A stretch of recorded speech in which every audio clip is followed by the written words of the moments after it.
We can start. Good afternoon. On behalf of Georgian Institute of Politics, I am catchy, the director of this institute, and we continue the series of public discussions, trends of anti-liberal trends in Georgia. This is the series which is organized by JB, and this is the fourth online discussion, which is focused on far-right groups in the media. The series of these public discussions is supported and financed by the Open Society Foundation, and its goal is to identify the factors causing the far radicalism and to analyze these factors. Also, one of the goals of this series is to study, and one of the goals of today's discussion is if the media is using the far-right narrative for its articles or publications, and how the anti-liberal groups try to grab the attention of the anti-liberal communities.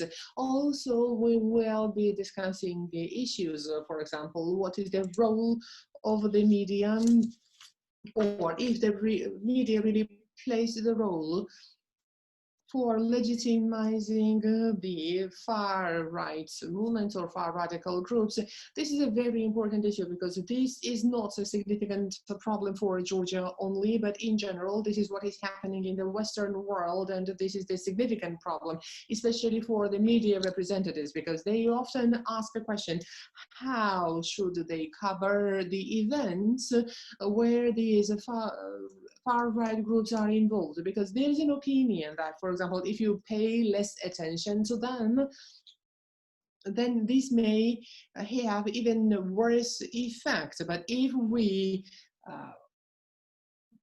cover them and break the news like as a sensational news for the public, then it may not be productive, because these groups can take the advantage of this tribune, and they can use the media for their purposes. These are the issues that we will be now talking about, and I would like to introduce the speakers. We have 3 speakers today, and main speaker, keynote speaker, will be Professor Manuela CAIANI, and she is from she's an association professor, and she studies the far right or far left or left-wing populist groups, and also the party groups and political participation of the groups in politics in Europe, and also qualitative research components. And also she was focused on the different types of populism, and also European and American radical groups and the internet as well. And we are very happy that Professor CAIANI is our speaker today, and we would like to thank her for allocating time for us. Professor CAIANI will be speaking about far-right groups and the relationship between these groups and the media in Europe and the US. This is very important in the Georgian context, because quite often what we hear is that how similar it is, and also it will be very and we will be speaking about how the anti-liberal groups can grab the attention of the larger audience. And the second speaker of today's discussion is Tamta Gelashvili from Oslo University. She's a doctoral student and also researcher at NUPIC, and she presents her policy documents. And this is Georgian media and mediagenic organizations. And also that was already published within the frameworks of the same project of the Open Society Foundation. And she will try to discuss the linkages between the far right and the media in the Georgian context. And also she will study the effect of the coverage of media on far right mobilization and so on. So these are actually two different issues that will be complementary. So on one hand, that will be for Western European cases, and on the other hand, it will be about the Georgian reality. And the third keynote speaker will be Dr. Nino Absianidze, and she is a doctor of political science and also the lecturer at the State University and also the coordinator at GIP. Nino. She will try to discuss the role of a journalist in the broader nationalist spectrum, and also Nino has done a research on that, and based on the research, she has studied the national discourse in the print media and also in the democratization process in 1991-92, and she will try to answer to the question, are the journalists just a story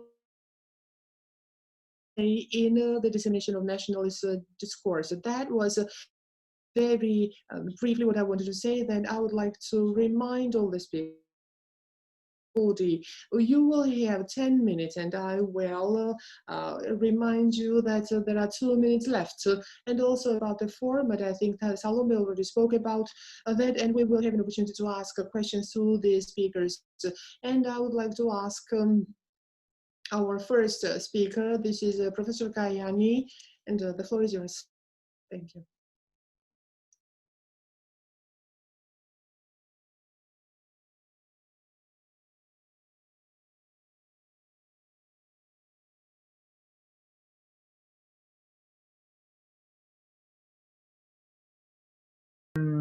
Okay. Is it visible?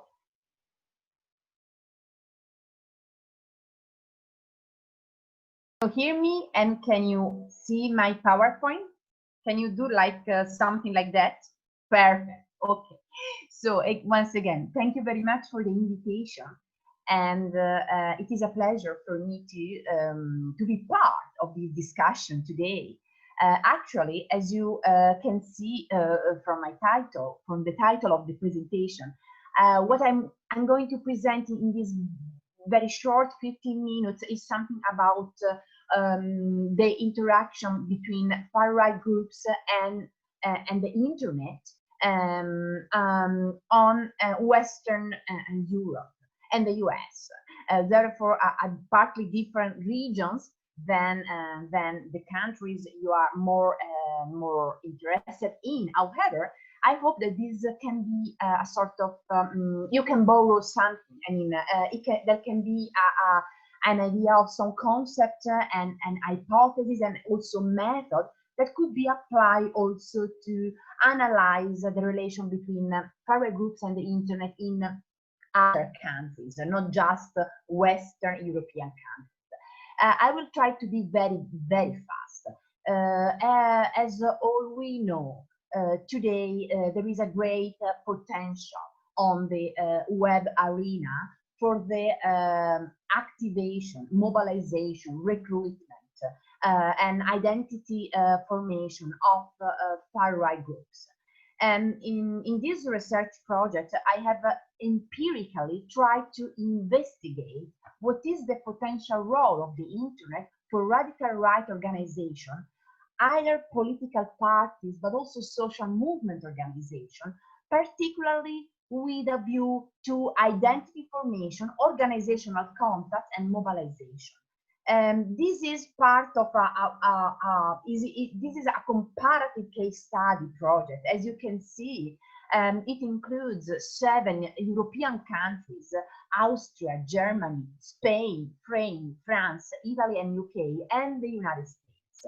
And the idea was to not only empirically broaden our knowledge of the actual use of the web, of the internet, by right-wing groups in some Western European democracies, but also we wanted to somehow provide some explanation of the variations of the findings. So why in some countries or some groups, far-right groups are more active on the web, and for some specific usages, like for recruitment instead of for collective identity formation, while in other countries this activism is more reduced. We try to reflect on this very important topic, socially, politically, but also normatively speaking, very important, because the web sphere has been always conceived from the very beginning as a sort of potential tool for democratization of politics in all around the world. So when the media studies and social movement studies, which are the studies I come from, met, let's say 2 or 3 decades ago, and social movement scholars interested in the citizen activation started to look at the web as an additional potential arena for citizens' bottom-up participation. The discussions, the academia, but also the journalistic discussion, at least in Europe, in Western Europe, were very, let's say, optimistic about this new tool, this new arena for mobilization. However, it is today currently under our eyes that the internet also implies, let me say, a dark side, which, however, is not still well understood, is not very well, let's say, unpacked in its potentialities, but also risks for democracies. And therefore, this is exactly what we wanted to try to do in this project, combining several countries and several methods. Very briefly, I want to be specific also on the object of research. We defined extreme right political activism on the web according to many aspects and many dimensions, like political communication, information, propaganda, virtual debate, mobilization and recruitment, but also the usage of the web to create national and international links among far-right groups. And this is the point I would like just to focus in these few remaining minutes, providing you some findings of our social network analysis applied to the links that extreme right organizations in these 7 countries, the links and the contact that through the web they have been able to establish. And this is a very important point, since it emerged clearly that on the web there are currently dense and densely connected extreme right communities, virtual communities, where norms, ideas, values, common frames, common identities are elaborated, discussed, created, and therefore they can be the basis for a common mobilization and collective action. I don't want to now waste the time in explaining the methodological details of our method. We can discuss later if you want in our question and answer session. However, this is the result. So what we did was, first of all, to map in all 7 countries all extreme right groups, not single activists or just a movement campaign, but established extreme right groups with a presence online. What does it mean for us, a presence online? We wanted to map extreme right websites.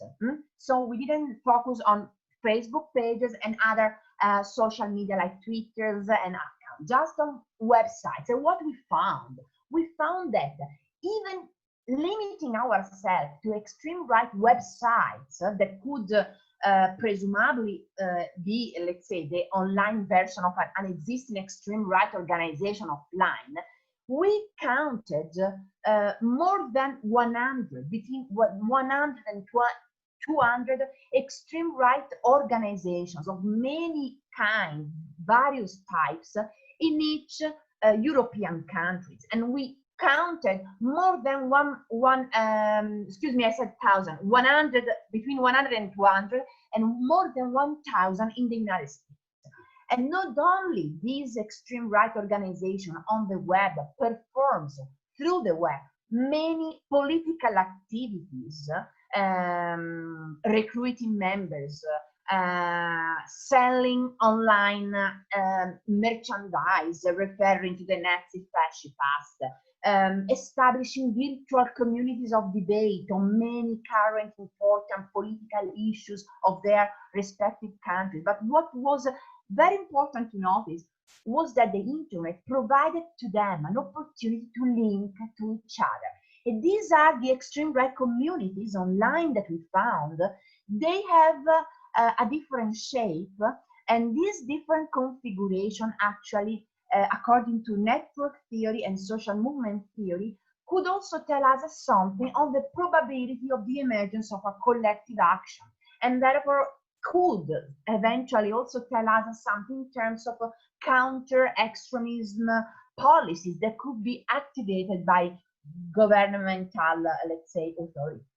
What we found, applying several mathematical measures of social network analysis on the extreme right websites and their respective links to each other on the web, and therefore we look at what?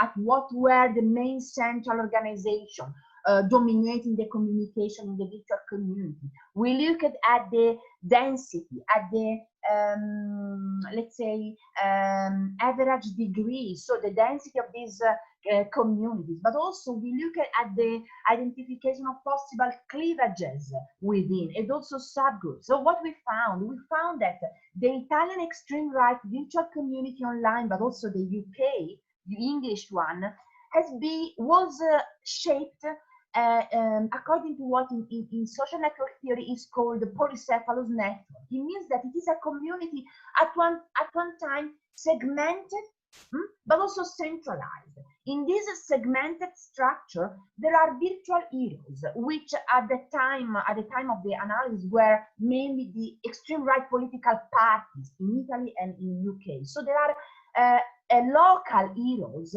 able to have their, let's say, social capital, so their dense network around them, but they don't communicate to each other. So it means that in such a network that we define polycephalous, it is enough to eliminate few brokers, few extreme right organizations which act as brokers in order to connect, to make the network cohesive. If hypothetically we eliminate this organization, the overall unity of the network disappears. So this can be a let's say a good news in terms of anti-extremist policies. At the same time, other countries were configured in a completely different time. So the extreme right, for instance, in Germany, but also this holds true for the extreme right in France, virtually appeared as a community configured according to what in social network theory is called a star. In this shape, we have very few central actors able to centralize all the communicative exchanges in the virtual community, in the network, and therefore they are extremely powerful and they extremely potential, powerful and excuse me, and prominent, prestigious, and they can dominate the social life, but also the political choices of the entire network. In the United States, we found another completely different shape that we call the decentralized. In such a shape, it is even hard to talk about an extreme right community. You can see many isolated nodes. So what does this shape can tell us in terms of extreme right organization in a country?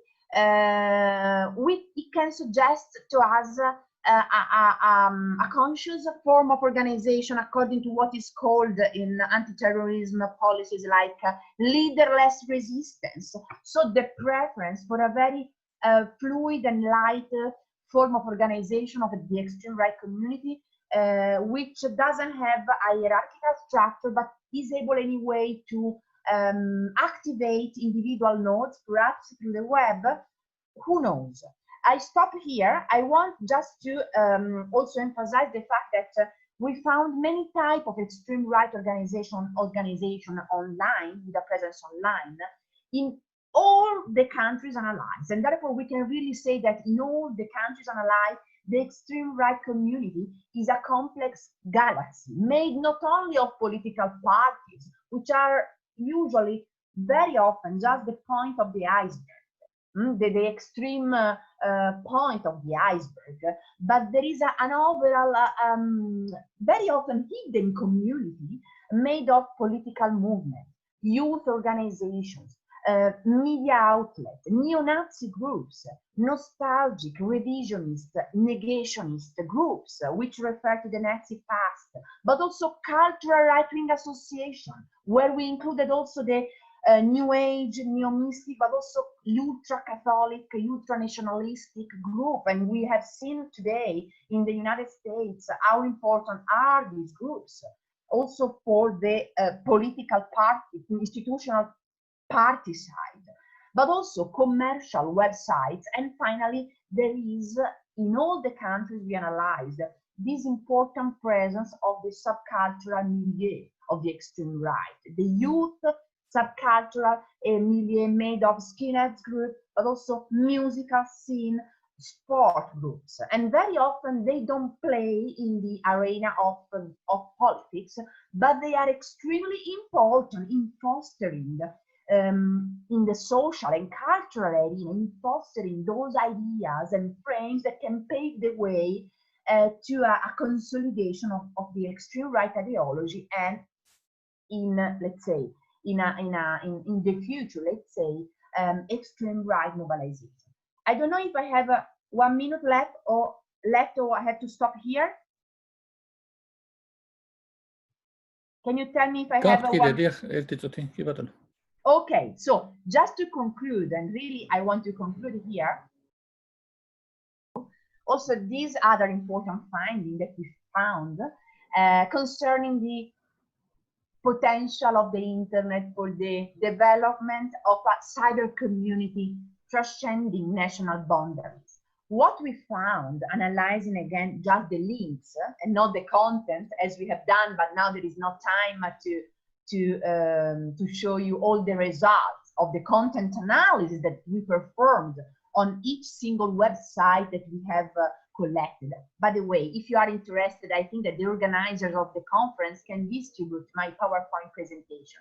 By the way, coming back to the analysis of links, it is very interesting also to look together very quickly this table. It tells us that 30%, if you look at the red bottom-up row, 30% of the more than 700 organizations that we analyzed in terms of social network analysis, they have a connection with international and cross-national extreme right organizations in other countries. So it means that the web is used not only to create a dense dense networks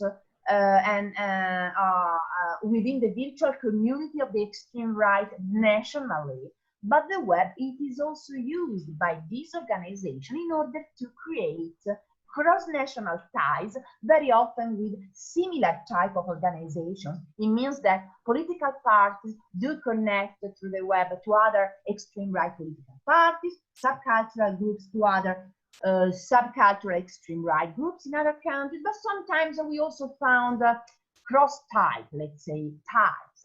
So not only they cross-nationally link to each other, but also they connect internationally to some, supranational extreme right organization. Blood and Honor is one example. And it is also very interesting to see in the last column on the right side that the most internationally oriented type of extreme right groups are the neo-Nazi ones. As you can see, more than half of them have international or cross-national ties with other extreme right organizations due to the web. So thank you very much. I stop here.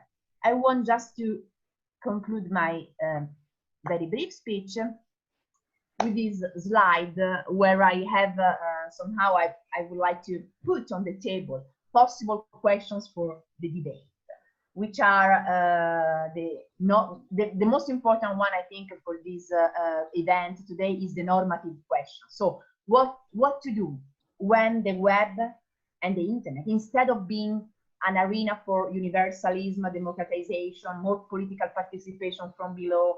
It became an arena where strong in-group ideologies are created. So what do we have to do? It is a matter of hate speeches online that governments should, contrast, or it is a matter of free speeches, and therefore, whatever is the content of them, governments should allow them to appear online and to circulate online as any other kind of content. Thank you very much.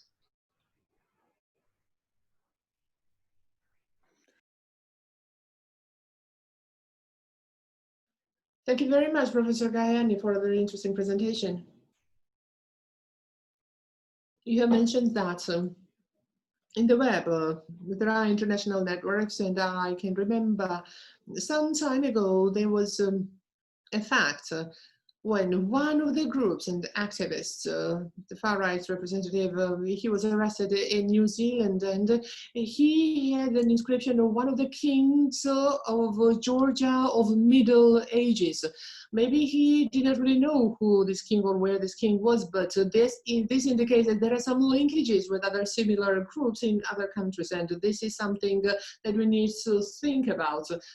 I understand that you had so little time and the presentation was really very interesting, and I would wish to give you like 10 or 15 more minutes, but unfortunately we could not afford that. But I'm sure that you will be able to share your article with us, and our participants will be able to read it about your research. Thank you very much again, and I would like to give the floor to Tamta. Maybe she can say what is happening in the Georgian context and how the far-right nationalist groups are using the media in Georgia, and maybe she can speak about it.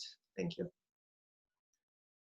My greetings. Thank you very much. I would like to thank the Georgian Institute of Politics for inviting me. My policy document was about, actually there was an attempt to summarize the existing theoretical and empirical knowledge of media and ultra-right groups and their relationship. And also I really wanted to create the basis for Nino Abzianidis' speech, and she will do that after my speech.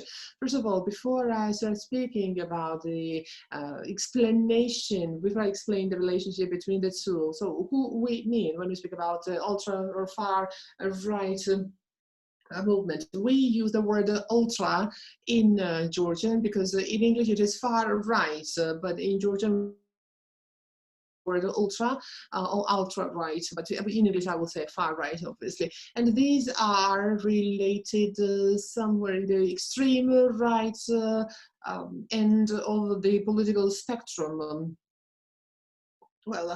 In the spectrum, there were different opinions about the political and the social equality, and the right wing. They think that these inequalities, this is created by the people, and this is not fair. This is what the left-wing people think, but the right-wing people may say that it can be quite okay, and it can be quite acceptable, and maybe the state should not do anything to get involved. So when we are using these words, so it means that large movement, including the parties, the Georgian Party, the Alliance of the Patriots of Georgia, but also it includes the smaller movements, the Georgian March and Georgian ID, and so on and so forth.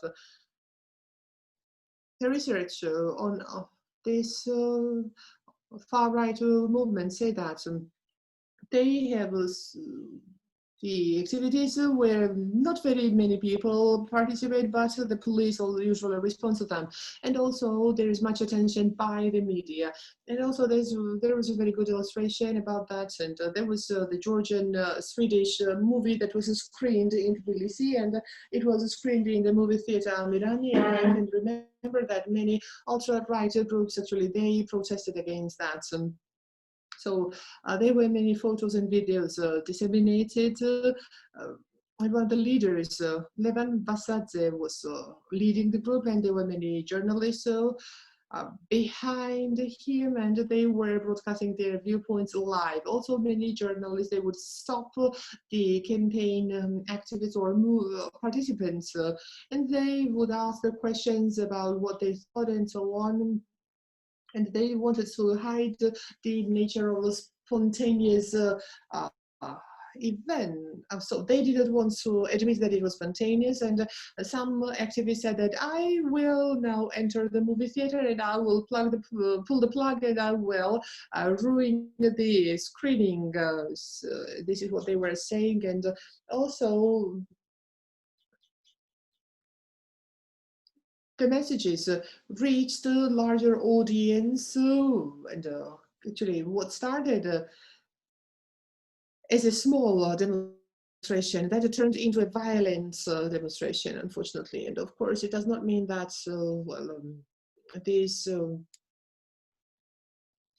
the journalists should be blamed for this, but actually when we do the study and when we look at the relationship between the far-right groups and the media, we can really see that the media can really have a positive impact and they can have an influence on the success of that.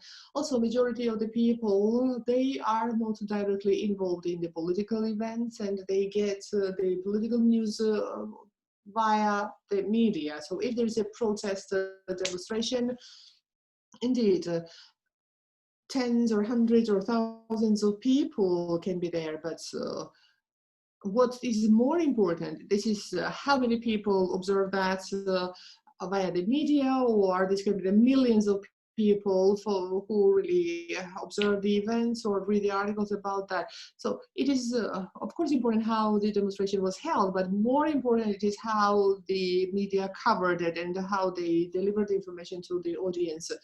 So just to describe the impact of the media, there is an economic formula, demand and supply, and demand is the demand from the society. So the people and their support to far-right groups, and also as for supply, we mean the consolidation of these groups and their strengthening and their mobilization to meet the demand of the society. For both processes, the media may have a very big impact, and they can play a big role.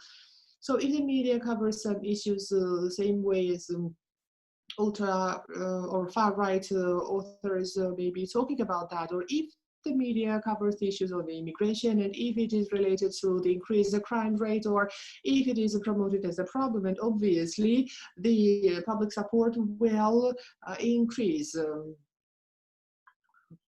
And this is what has happened actually in Europe, and there were many cases in Austria, Netherlands, Hungary, and not only, by the way, it was not the positive coverage only, because what is also very important, the frequency of coverage. And this is also what happened in Greece or Sweden, and the media coverage was really very important, and that somehow contributed their success in the elections to come to parliament. And the positive coverage, or the frequency of coverage, this can be very important, because the public will remember the faces of the political forces which are frequently covered by the media. But on the other hand, on the supply side, the media may have a very big impact for strengthening these groups and also for gaining the influence. As far as the public domain is quite limited, and there are many events taking place, and they try to grab the attention of the media. Media can only cover the limited number of events, and for these groups, it is very important to do something that would grab the attention of the media, and this is what we have witnessed in the last years. For example, the organization called the Georgian Power. In 2016, 2017, they had several activities, several events where they were wearing their black mask. They would diffuse like a red smoke, and this is what happened at Ahmashenebeli Avenue. In 2017, 2018, there were cases when Georgian March, they attacked the building of the TV company Rustavi 2, and the representatives of the Georgian March, they threw live chicken to the building of the TV company. And these are the tools for these people to just grab the attention of the reporters. And consequently, if the reporters pay attention to them, then they may be portrayed as more powerful, stronger, or more authoritative than actually they are. The media impact may not be the same, and of course it depends on the context, and correspondingly the experience that we have seen in other countries that may not be directly replicated to Georgia, and this impact of the media that may also depend on several factors, and there are three key factors about that. The very important thing is how powerful and strong this far-right movement is, whether it's a political party or the smaller group. In case of the Georgian March or the fascist organization, that the name was the Georgian National Unity of this movement. For them, it is very important if the media pays much attention to that, because the media is the only tool for them to reach out to the broader audience and to inform the people about what they want to say, rather than the Alliance of the Patriots, because the Alliance of the Patriots of Georgia, they actually have their own channel, and they have many communication channels to deliver their messages to the people. Also, another important factor is the political context, let's say, what the attitude of political powers or what their attitude is towards the far-right forces. There are many problems in this respect in Georgia, let's say from the ruling party or the opposition party. They may express quite clear-cut and strict statements, and there were cases that the government and the opposition parties have cooperated with these groups, and the biggest and most influential organization is Democratic Society 21st Century, led by Zviad Tomaradze, and they have drafted laws together with the Georgian Dream, also the Alliance of the Patriots of Georgia, and with other opposition parties. So correspondingly, if the representatives of the authorities or the opposition parties, if they make the statements like that, or if they disseminate the similar messages via the media, of course, it will be very important. I mean, the media will play a big role for mobilizing them. Number 3. In Georgia, the majority of people get information about politics still. They get most of the information from television. So the traditional channels, the media and the TV media is really very important for them. Then the social media or online media. So considering all this,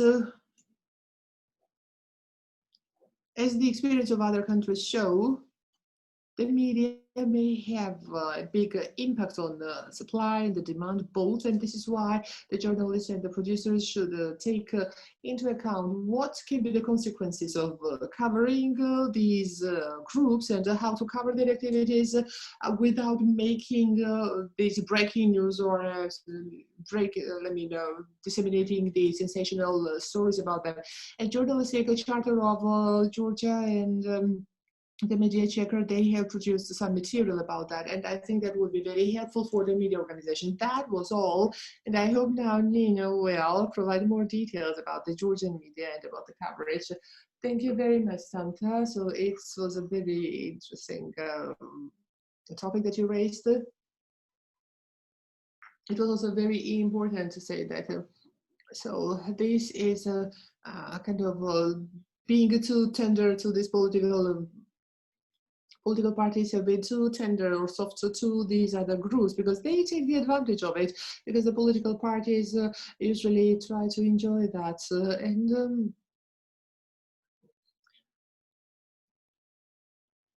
And also, what is most important, I understand that this is a very interesting issue that I think it is necessary to dedicate this meeting under this project or separately we may have a separate meeting with the media representatives just to learn what their vision is, and what about the problem of coverage with the producers or TV reporters. Maybe we can think about it as well. Now, I would like to ask Nino, and her speech will be about the study that was already conducted, and obviously that follows up on Tanta's topic. Thank you very much. I will make this presentation in English. That was our agreement.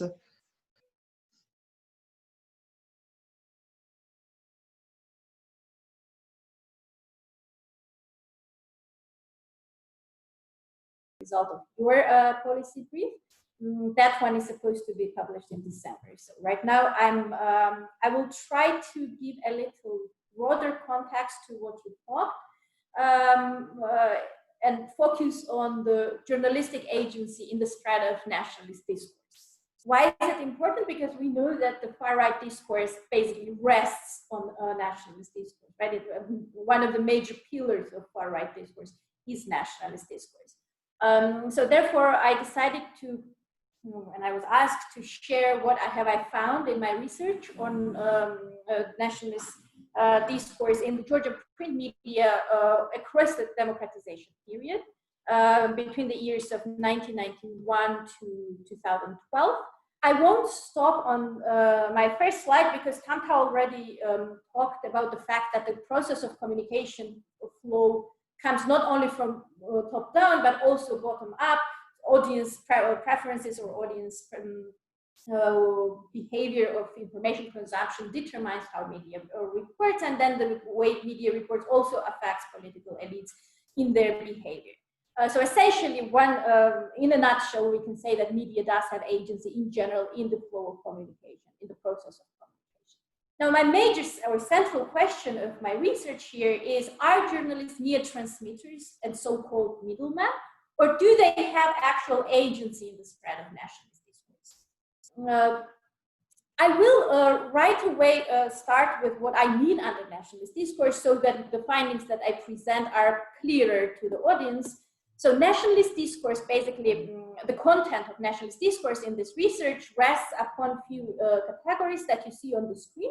So that is inclusion in political process, emphasizing ethnic differences, negative or positive references towards other groups, other ethnic groups or other national groups, references to peace and hostility in the past and in the future, as well as declaring war as a solution or peace as a solution for peaceful coexistence of different groups in the country.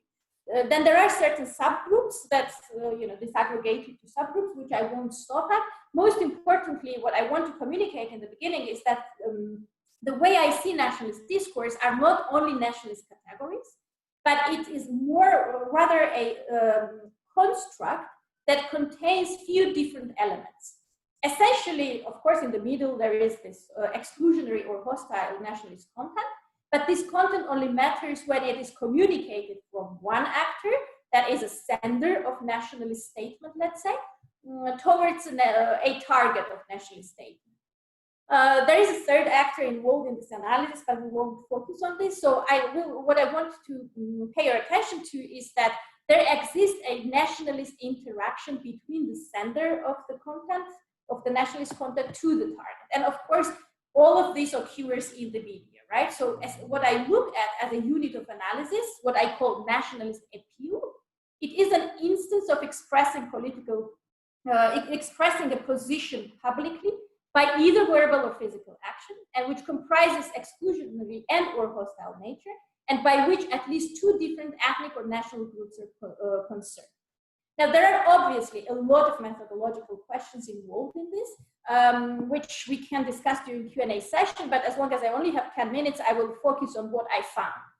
So here I have a bit of a connection with the first speaker, Professor CAIANI, because I also used social network analysis to analyze the data that I've collected through content analysis. The reason I decided to do so is that from this graph of how I see nationalist discourse, you can see that I see nationalist discourse as an interactive construct. So the data that I got is relational, right? We see somebody is interacting to somebody with nationalist content. Therefore, what you see now on the screen is what I call the network of nationalist discourse in Georgian print media across the whole period of the research.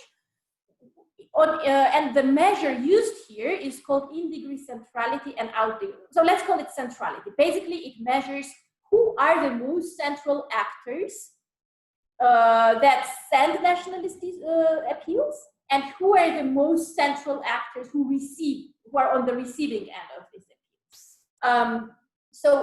Where you see written in-degree centrality, this is the line of targets, which means the farther an actor is on this line, the more targeted it is with nationalist discourse.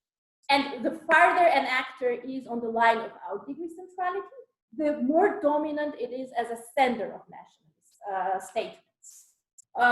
And the first thing you see here, maybe one thing that I should also mention, these little nodes, which we call nodes, but these are these little dots, these represent actors, and lines, which are arrows, this represent the direction of statements. So who sends nationalist statement to who?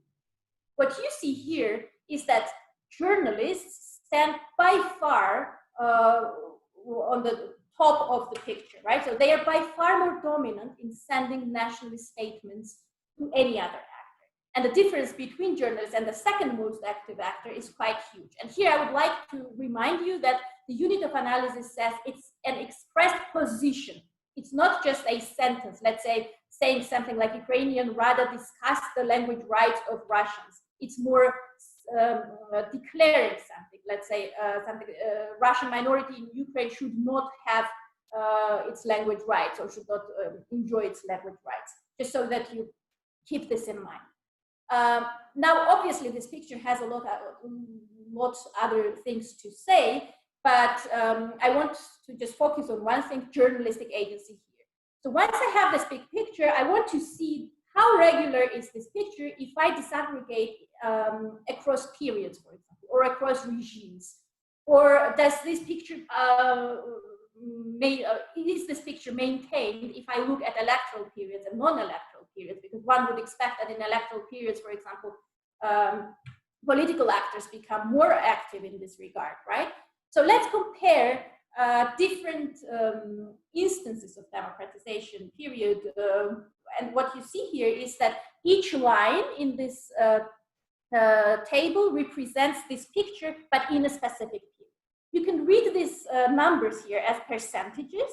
And what you can see is, for example, if we compared 4 different governmental regimes in Georgia, and I won't go into details here what governmental regimes are they, you know this all very well. You can see that journalists, which are indicated in red here, are the most dominant actors sending nationalist appeals to other actors. There is only one period, that is Gamsahurdia period, when president is more active in sending nationalist statements.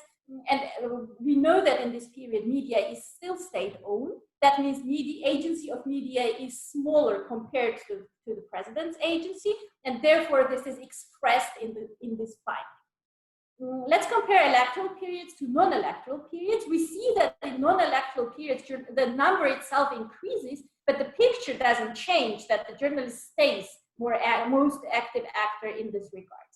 If we compare early electoral periods to late electoral periods, and in political science, we know that early elections are the ones, the first 2 elections after independence are counted as early elections. We can see it the same, that the picture stays the same, right?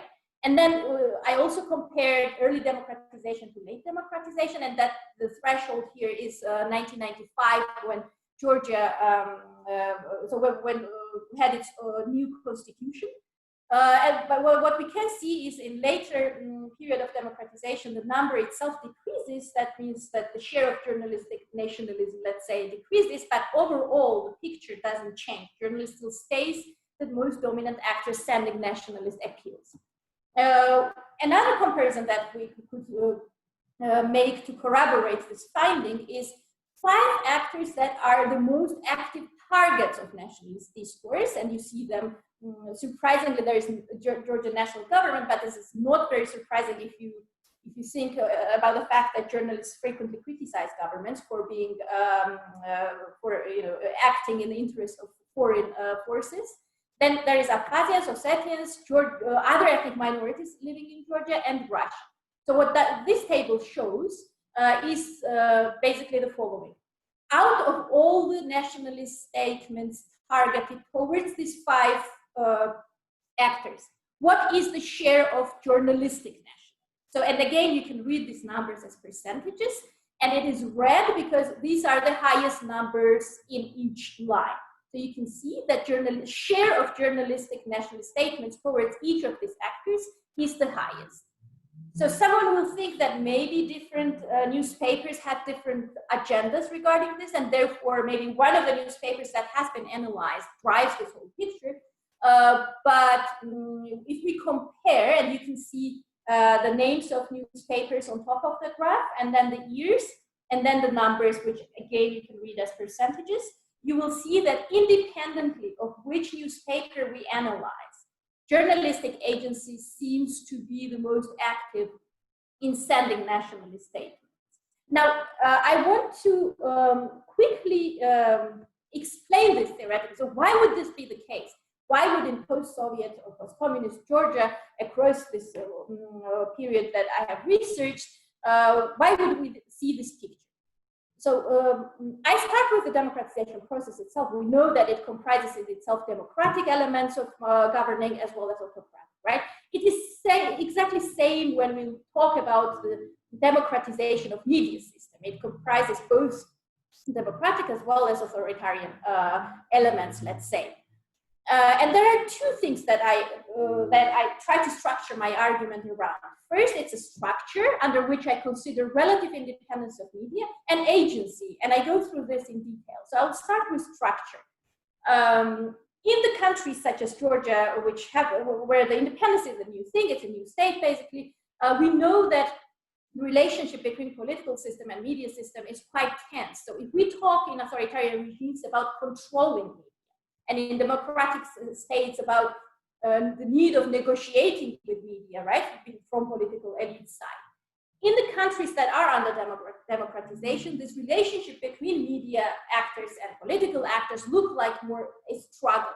And that struggle goes along many different dimensions, right, along political elites, between political elites and other types of elites, between elites and media, between media outlets itself, or even journalists and political, so single journalists and political actors. But overall, this leaves the space for independence action. So the media is not completely controlled. They do have space to voice their own word. And when it comes to agency, there are 2 things that I consider that enhance journalistic agency in nationalist discourse. One is the fact that journalism is not a standardized profession. We know, and I would say probably most of Georgian journalists might not even have journalistic education, right? It's not a standardized profession. And what this results in is that younger generation of journalists usually learns by doing and by observing the older generation. So journalistic practices and values change very slowly. Second, we know that in Soviet Union, journalists had this mission of educating a Soviet person, Homo Sovieticus so-called, and now that there is a research showing that in post-communist countries, journalists actually maintain this feeling of mission to educate. But my argument is that now, instead of educating Soviet citizens, they have to educate a national citizen. So they have to follow this national narrative. And last but not least, they are the legacy of opinionated and essay type writing is also hard to change, given what I said before. And my last point regarding agency is that journalists, as any other actors, are rational actors. They do things rationally, and they need, under this rational thinking, they need to maximize the trust of their public, because if they don't have the trust, they can't really proceed being journalists, right?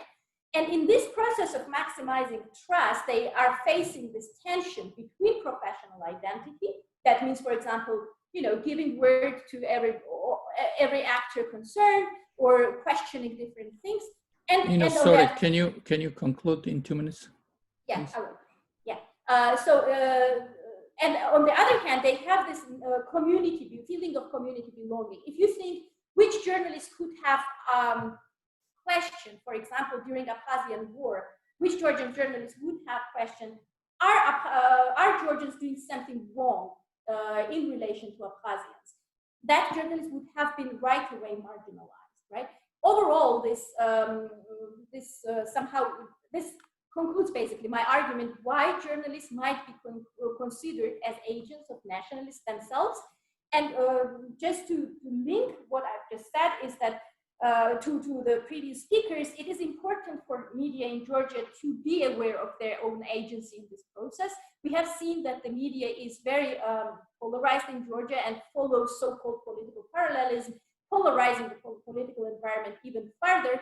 And this question of hate speech or free speech that the first speaker mentioned is very strong in Georgian case as well. We don't question who are these people on the far right end of the spectrum. Where do they come from? Why are these people on far right? The media somehow, my impression is not aware enough what its role can be in this whole process. I could talk more, but I think I stop it here just not to take too much time. Thank you very much. ძალიან დიდი მადლობა ნინო საინტერესო პრეზენტაციისთვის.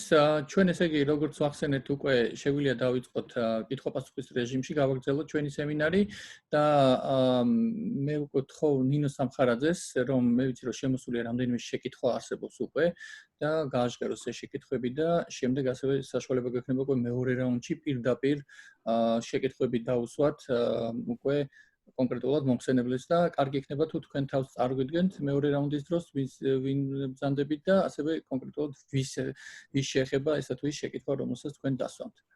ნინო. Good afternoon. In the discussion part of our event, the first question comes from Nino Gozalishvili, which refers to Professor CAIANI.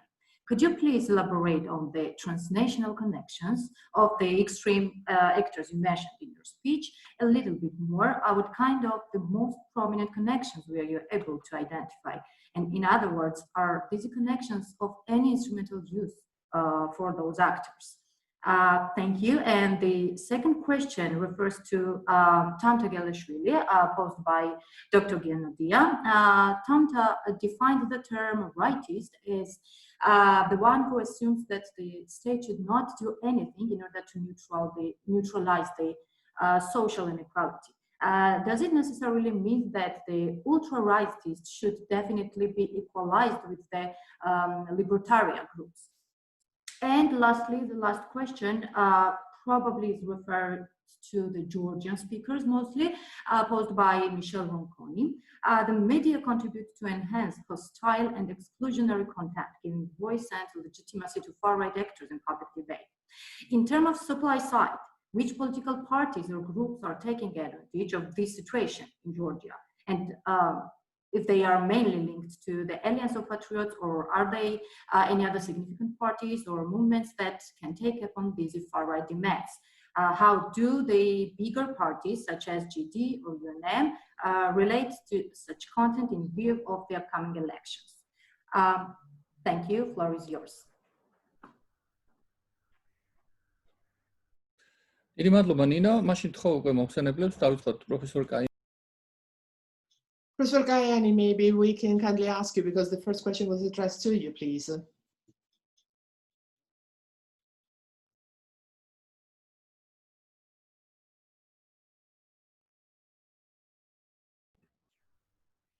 Professor CAIANI, is she still here?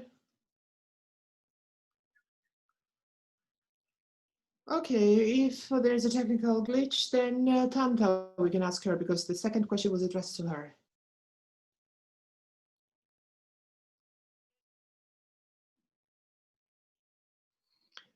Dr. Gianodia asked a question about the far right and the libertarians the short question is no, we cannot put an equality mark between them, but depends who we call the far right and who we call the libertarians. So when we speak about these issues, it is quite difficult to clearly define the terms, because the definitions may bring some practical results, because some countries forbid fascism, but they do not forbid the nativism, and it is sometimes it results in the resistance, and they may not agree with the definitions of the political science and political scholars. Just to summarize, I will speak about the far right and the left wing spectrum, and based on the literature, this is about the different opinions regarding the social economic equality. Those who are to the left, so they think that inequality is undesirable, just very simple in simple terms, but those who are on the right, they may think that this is neutral, this is natural and neutral, and sometimes even desirable. But these differences were mostly observed in regards to the economic issues, when the actors supported less regulations and the less role of the state in managing the economy. But as for the left wing, they said that there should be the more regulations. But now social and cultural dimensions became more dominant than the economic ones. And those who we think were the far right people, they very seldom speak about the economy. When I compared in my research the discourses on Facebook, discourses of these two groups, it was 1% less. If we take all the posts, what they it was less than 1%. They talked about the economy, or then they said that the services and the welfare of the services, they should be distributed among. Instead of the economic dimension, the social cultural dimension is now promoted more, and they are distinguished with conservative opinions. Far right can be even further divided by the moderate groups, and also even more extreme groups, and these definitions may become even more acute in this respect. We have the third question, and I think you can also address that, and Nino as well will contribute to that. But before we make sure that our dear professor is still with us or not, she cannot access the internet. But then Tanta, please, and then Nino.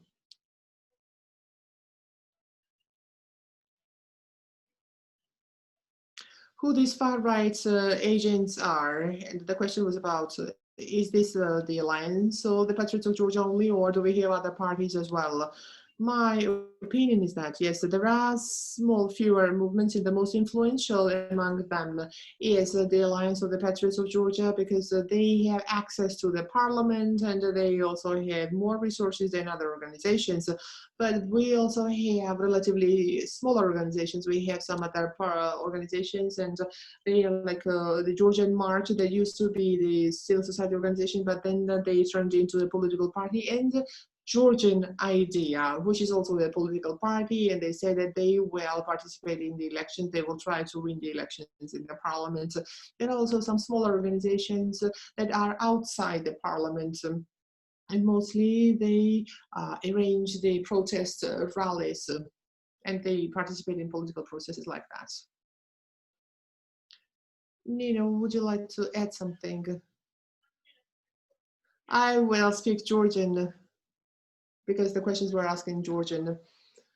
To me, regarding the third question, the media, as if the media supports the legitimacy of these groups, because giving them the rights to speak up, and they have the voice. I cannot really say that that is that simple, because I think it is a more complicated answer, because we are talking about hate speech or free speech, which is not well determined. There is no golden middle between the two to address this problem. But the person who asked the question, let me ask you a counter question. Not all of them are violent. People just think that way, but they are not violent. And based on this democratic theory, this is not the answer that we should not give any voice to them. No, we should find some other ways where they will have the freedom of speech, and on the other hand, they will not given the legitimacy for engaging in the far-right discourse. In this situation, the most adequate solution is that the media should really understand its real role, what role they can play, or to ask the right questions that will not contribute to the marginalization. And they try to delve into the issues or to raise awareness of the people even more. In general, that's a very interesting recommendation, but it's another thing how well it may function in Georgia, because our media has been polarized, and they have the belonging to some other political parties. And I think it will be a bit difficult because we have the media ethics organizations. They are quite weak, these organizations, and who should do that? The question itself is legitimate, but as we have agreed, our participants can raise their hands, and you can ask the question to keynote speaker, but have we lost our keynote speaker? But Professor CAIANI is already among us. She's back, so we would like to ask her. One of the questions was addressed to that. And let me ask the others. Please raise your hands if you have any questions, and then you will be able to ask the question live.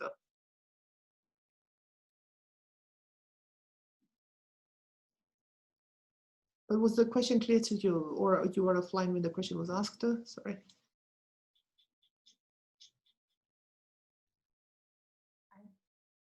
As you want. I actually had some technical problems. Indeed, I just appeared again. But it is the same to me. You can. I would be very grateful if you can tell me the questions that have been asked while I was not present.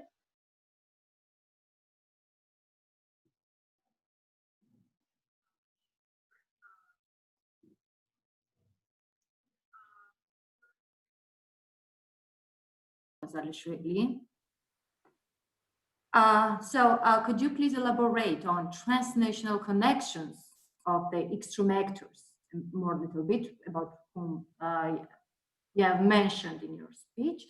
What kind of the most prominent connections were you able to identify? In other words, are these connections of any instrumental use of these actors? Okay, so thank you for the question.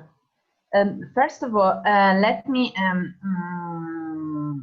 start by underlining the importance of this topic of the transnationalization of the extreme right, and also on the lack of empirical research on that. Therefore, so far, what I realize, what I see in these fields of research, so the extreme right, radical right politics, either party politics and social movement studies have increased their interest on the radical right in recent years. However, still we have very few empirical data on this transnationalization, not only on the triggering factors, but also on the, let me say, the contextual, political and cultural opportunities at the national level that can make more probable the transnationalization of the national extreme right, and the also empirical research on what kind of type of extreme right is more keen to transnationalize in terms of identities and actions. And here I come to the question. Actually, it is very why there is no research, empirical research, because it is very difficult to find signals of transnationalization of the extreme right. For instance, today, currently, there are also some supervisees of mine are doing some what we call in social movement studies protest event analysis in order to grasp the degree of events organized by the extreme right all around the world, the degree of transnationalization. Also because in terms of empirical indicators, what does it mean, transnationalization? Do we have to consider transnational only those extreme right initiatives of actions, mobilization events, political or not, that are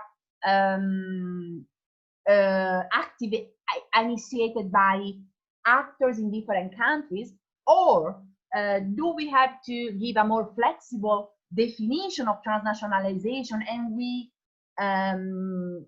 find transnationalization, we identify transnationalization of the extreme right also in terms of simply not just actions and mobilization, protest events, but also in terms of exchanges of frames, ideas, claims from one which to another in different countries. So I mean, this can be what we could call the transnationalization of frames. That can be the first step for a creation of a collective identity of the radical right. Also because, and here I am elaborating this point in a probably a bit more abstract terms, but this is to say that then I will come to the concrete findings of the research I presented. But what I want to stress is that, first of all, the topic is still very rarely addressed empirically. Secondly, there are reasons why it is so, because it is very difficult to also to reach a common consensus in academia on what is transnationalization. And very often when we conduct empirical research on that, like using protest event analysis based on newspapers or other kind of data collection, we find very few signals of transnationalization. However, if we give a more flexible definition, we realize that transnationalization is there. So increasingly, these groups all around the world are exchanging frames, so conceptualization on common problems, globalization, immigration waves, economic crisis. So the first signal of transnationalization is exactly this one. So sharing common frames. In frame analysis theory, I could say sharing common diagnosis of the situation and proposing common prognosis, so solution. And this is not to be taken for granted, because it is a very novelty, especially for the extreme right, since one of the core values of the extreme right is nationalism. And therefore, I can say that so far, these party family, or in general, these social movements, the extreme right ones, have had many difficulties in overcoming their nationalism, also in terms of ideological core values, and connecting to each other. Today, what we have also seen in our project, and therefore here my more precise answer, is that there are at least two important topics, issues. One is gender, the other one is religion, on which these groups are able to transnationalize their identity and potentially also their mobilization. So they are increasingly on these topics, so anti-gender issues, and on the other hand, religious issues, they are finding a fertile breeding ground, let me say. This has emerged also on our research on the web, because what we found in terms of exchanges were, of course, links. What? Links to their Facebook pages where these topics were discussed. Links, so reciprocal links to Facebook pages, reciprocal links to hyperlinks in the websites, two topics that were of common interest. And these topics many often are gender and religious issues. So this is what we found, and this is also, in my view, the most promising field of research currently as for the extreme right in any country. And more concretely, I could mention, just for academia results, but in terms of journalistic debate, today in Italy, in Italy, so my country, it is very, there is a debate, there is an attention, a journalistic attention on the links that extreme right political parties have with association, foundations, and many kind of actors in the United States, including extreme right, the Tea Party, but also the more conservative area of the Republican Party. So there are many links across, let's say, the Atlantic, so between the Italian extreme right political parties and the broad networks of various actors in the United States made of foundation, association, but also institutional important actors, links which are around exactly these topics. So the religious issues, they organize together sometimes events, and also the anti-gender issues, which are very close to the conservative values core aspect of the ideology, which characterizes the extreme right in Italy, but also in the United States. Thank you. ძალიან დიდი მადლობა საინტერესო კომენტარისთვის. ჩვენ ესე იგი როგორც შევთანხმდით, ეხლა უკვე საშუალება გვექნება პირდაპირ დავუსვათ შეკითხვა ჩვენს მოხსენებლებს და მე მინდა ნინოს გადავწე ისევ სიტყვა. მე ვიცი რომ ერთი შეკითხვა არის და იქნებ პირდაპირ ჩავთოთ ამ შეკითხვის ავტორი და რომ დავაკონკრეტოთ ვის მიმართ არის ეს შეკითხვა.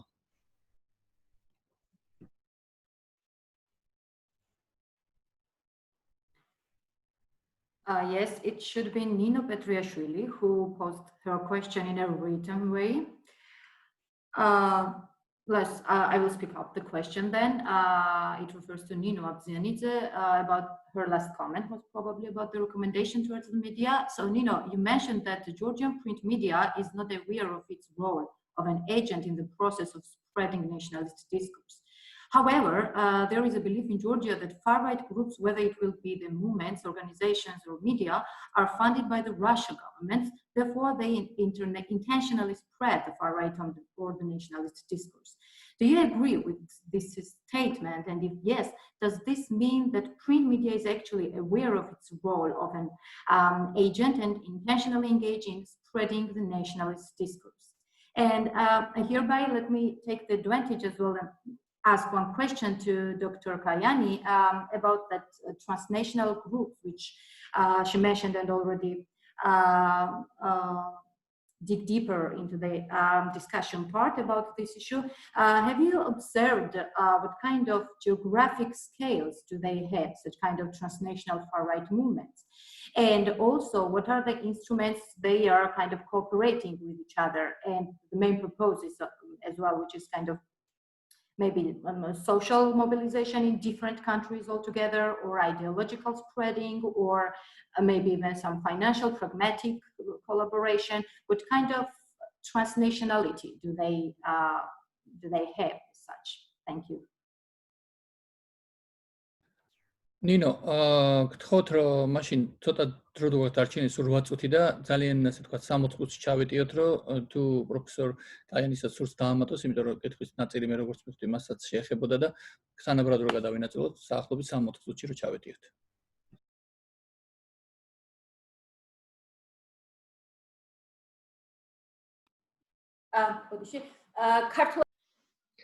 I will answer to the question in Georgian.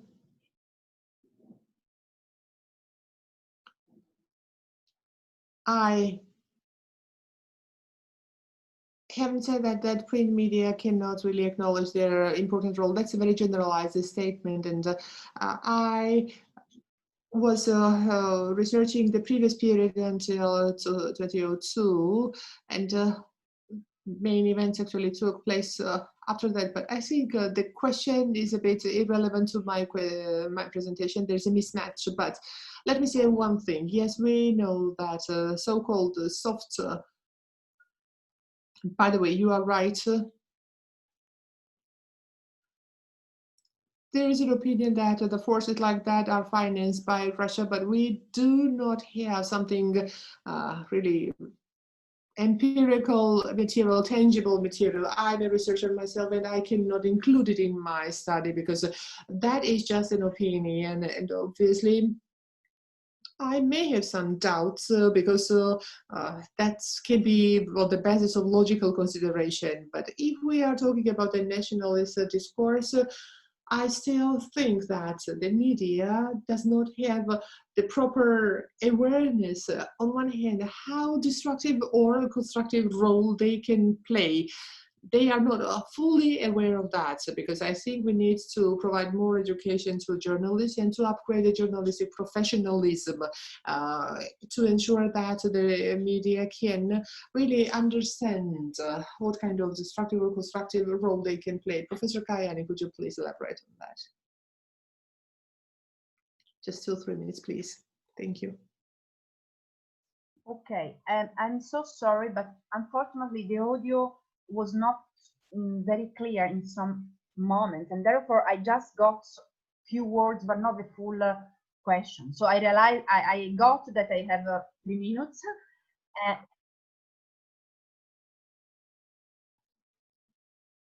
Maybe Nino can repeat the question. But before Nino asks the question, Tamta Gelashvili had to leave because she is supposed to attend another seminar. She just apologized that she will not be available to answer the question because she had to leave for another seminar.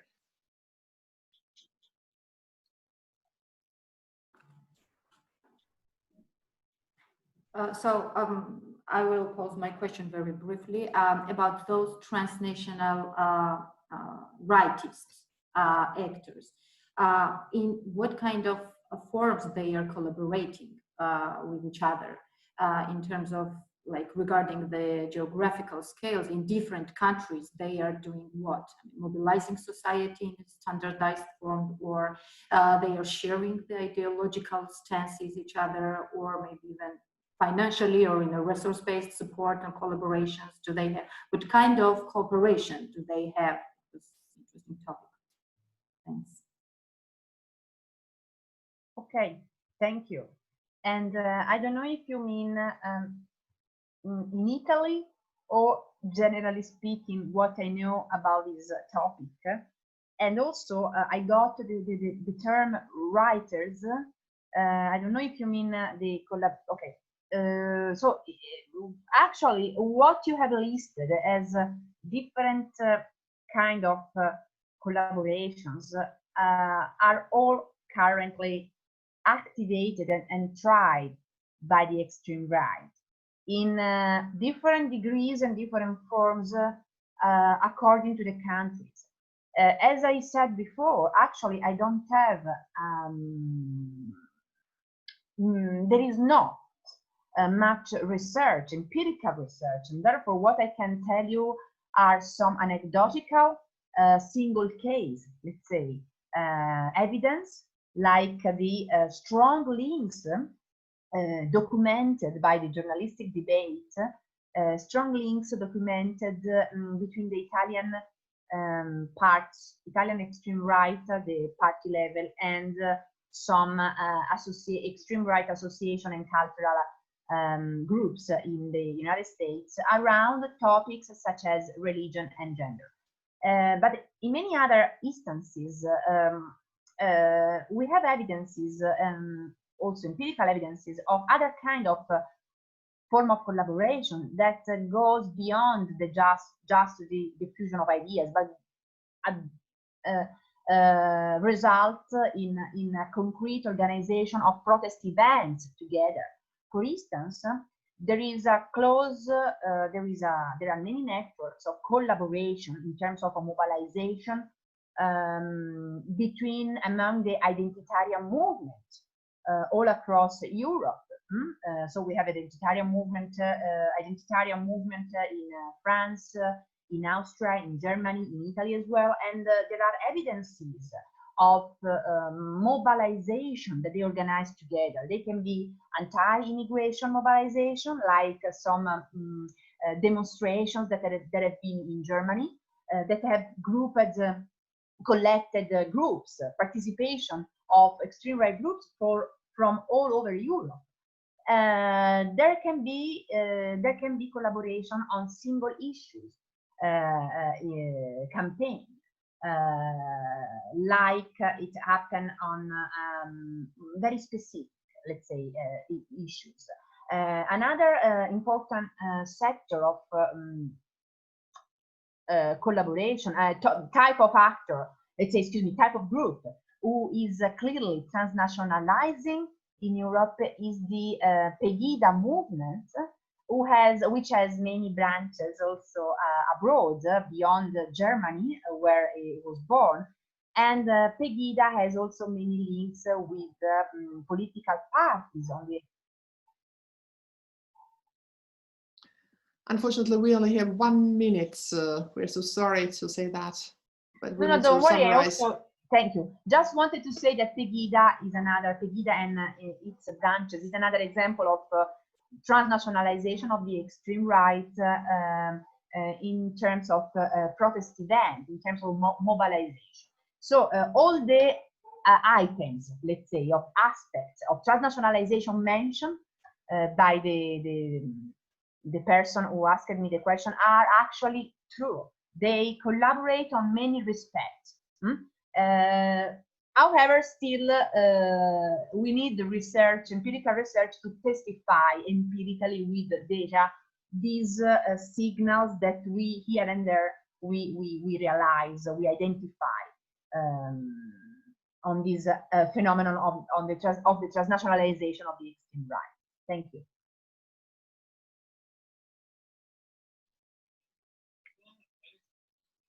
Thank you very much for a very interesting discussion. We're very sorry that, in fact, in the real space, we cannot really meet in person, although we really planned to do it. So it would have been much interesting to hear from our foreign colleagues, especially for those people who were not able to participate in this format and they cannot connect to the Zoom because of some reasons. And I do hope that, I'm not sure, have you ever been in Georgia, Professor CAIANI, or maybe you will have a chance to visit Georgia. But thank you very much for a very interesting discussion, and thanks for being with us an hour and a half. And for Georgia, it cannot, sometimes people find it very difficult to sit down and to be online all the time. I hope we will see each other once again to discuss the similar topics. Thank you very much.